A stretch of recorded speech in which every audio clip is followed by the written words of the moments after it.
Avete notato che in giro c'è una tale quantità di rabbia, tanto da essere contagiosa come un virus?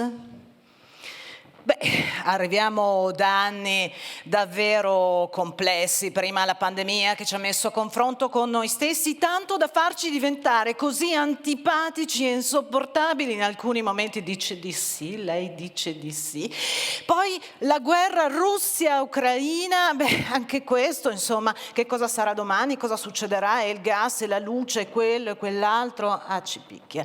E poi, non ultimo, 10 anni fa il terremoto, che quest'anno a febbraio ci ha ricordato appunto che erano passati giusto quei 10 anni. 10 anni niente male, non trovate? Beh, in tutti, ma riflettiamo un attimo perché bisogna fare anche questo, in tutti i momenti che scuotono, ci sono, in tutti i momenti forti, ci sono degli attimi in cui, che meraviglia, siamo tutti quanti insieme, che bellezza, mettiamo tutto in comune, paure, timori, tutto. Poi, ad un certo punto, quando tutto comincia a girare per il verso giusto, magica bula, bididi bula, puff, il noi, quel bellissimo senso di comunità che eravamo riusciti a creare, torna un io. Perché? Ve lo siete mai chiesti? Io sì, e continuo a farlo, ma non perché non ho nient'altro da fare, ma perché mi piacerebbe capire un pochettino di più. Allora, io credo che questa domanda potrebbe avere davvero tantissime risposte, 1000 forse anche di più, potrebbe trattarsi di cecità, labilità della memoria, egoismo, ma no. La cosa che io credo è che si tratti di mancata metabolizzazione dell'insegnamento più profondo, più autentico di quei momenti di cui stavamo parlando prima. E credo che valga la pena vivere questa vita in modo pieno, e apprendere è qualcosa che ci permette di vivere in modo ancora più consapevole, naturalmente se metabolizziamo quell'insegnamento, altrimenti perseveriamo in qualcosa. Credo anche che la cosa che possiamo avere imparato, cosa abbiamo metabolizzato? Abbiamo metabolizzato soprattutto in quei momenti che sentirci utili è una sorta di motore che fa andare avanti l'essere umano, ma che bello era anche durante la pandemia sapere che qualcuno ci stava rispondendo dall'altra parte, che bello era sapere che potevamo fare qualcosa per qualcuno, che era anche un po' noi, no? Allora, io credo che tutto questo ci serva anche per il senso di comunità, e credo che sia necessario attingere ad una fonte che è quella della gentilezza. La gentilezza ce lo dicono anche gli studi scientifici. Io ne sono andata a prendere alcuni, uno sul Corriere della Sera, uscito il 20 di aprile, che dice che la gentilezza appunto fa bene. È uno studio basato sul Kindness Test, condotto su un'indagine condotta su 60.000 persone dall'Università del Sussex. Sostanzialmente in questo studio non è che abbiamo scoperto grandi cose, ma ci ricorda che essere ostili e rancorosi fa male alla salute di chi prova queste emozioni, mentre essere gentili fa bene sia a chi lo prova sia a chi lo riceve. Naturalmente deve essere una gentilezza autentica che nasce dalle viscere, quella gentilezza che non chiede nulla in cambio, ma sgorga come un fiume farebbe naturalmente. Ok, non parlo di fiumi di questi giorni perché c'è un caldo bestiale.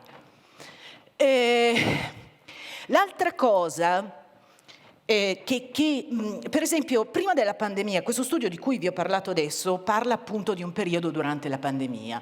Invece sono andata a prenderne uno da PubMed, che è una fonte piuttosto autorevole, e riguarda il quanto sia sottovalutata la gratitudine. Siamo nel 2018, prima della pandemia, e in questo studio si racconta che invece esprimere gratitudine fa molto bene sia a chi l'esprime che a chi le riceve, ma sottolinea che c'è un bias cognitivo. Che cos'è un bias? È una distorsione che non ci fa dire, insomma, che ci fa credere qualcosa che in realtà non è.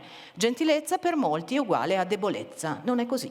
perché io credo che per essere davvero gentili serva davvero tanta consapevolezza e tanta forza. Allora, quali sono questi 3 atti di gentilezza di cui vi parlavo prima? Beh, il primo atto è quello verso noi stessi.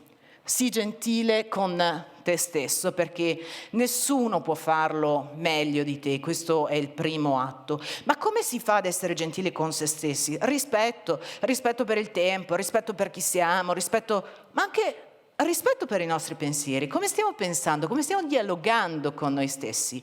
Se io per esempio mi dicessi: Antonella, senti, sei una perfetta imbecille, e continuassi a ripetermelo, sarei gentile con me stessa? No. Forse mi sarebbe più utile dirmi: senti Antonella, ok, hai fatto una sciocchezza, ma cosa hai imparato? E come vorresti migliorarti? Ecco, questa è la domanda più gentile.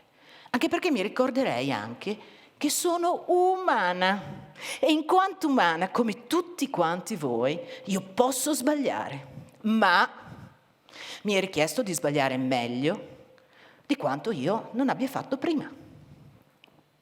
Il secondo atto di gentilezza che dovremmo compiere è quello nei confronti degli altri. Sii gentile con gli altri, perché nell'altro c'è sempre un po' di me e in me c'è sempre un po' dell'altro. Jung dice che non incontriamo le persone a caso, però per essere davvero gentili con gli altri, noi dobbiamo avere già acquisito tanta gentilezza nello sguardo. Ecco perché il primo atto di gentilezza che dobbiamo compiere è quello verso noi stessi. Poi verso gli altri. Vi faccio un esempio. Un giorno, animata da uno stranissimo spirito, lo spirito, proprio lo spiritello, quello sportivo, decido di andare in bicicletta nella piazza della mia città. C'era un'esposizione molto bella, tutti quanti gli espositori col tappetino verde. Io commetto un atto indicibile, inenarrabile, proprio una roba. Calpesto di un nanomillimetro il tappeto verde dell'espositore. Aia. Questo pare trasformarsi nell'incredibile Hulk da un momento all'altro, mi urla contro, gli escono le vene dal collo, i passanti si fermano, mi guardano lui, io serafica, lui rosso fuoco. E ad un certo punto mi insinuo nel discorso, mentre lui sta per prendere fiato, gli dico: signore, mi scusi, tutta questa rabbia fa molto male, lo sa? E guardi, e poi le dico anche un'altra cosa: se lei mi dice tutto questo con toni gentili, io farei esattamente la stessa cosa che sto facendo adesso: chiederle scusa e parcheggiare la bicicletta da un'altra parte. Lui, incazzato come una pantera, mi volta le spalle, va a sedersi. Ma cosa aveva passato questo tizio? C'è una frase molto carina di Ted Lasso, una serie che va di moda, insomma, che dice: "Be curious, not judgmental". Sii curioso e non giudicante. Cioè, che cosa stava succedendo a quest'uomo? Io non lo so. Perché dovevo rispondere alla rabbia con altrettanta rabbia? Che senso ha? Il terzo atto di gentilezza che dovremmo compiere è quello nei confronti di ciò che è vita rispetto alla nostra, le piante e gli animali. Anche questo io lo metto nel conto quotidiano. Guardate, la gentilezza è anche gratitudine per la bellezza che abbiamo incontro. Mentre io stavo venendo qua, ad un certo punto il mio sguardo viene completamente rapito da una fila di alberi che facevano un disegno meraviglioso. Questa è gratitudine. Questa è gratitudine per il fatto che io posso vedere quella bellezza, posso sentirla, posso gioirne, posso essere lì, presente e viverla. Allora, vedete, piante e animali riescono ad essere gentili in modo assolutamente gratuito nei nostri confronti, ma voglio spendere una parola per questo esserino. Allora, lui è arrivato al mio cospetto esattamente 1 anno fa. Era una palla di pelo di 3 etti e 3 settimane con 40 grammi di pulci addosso, puzzolente come una fogna di Calcutta.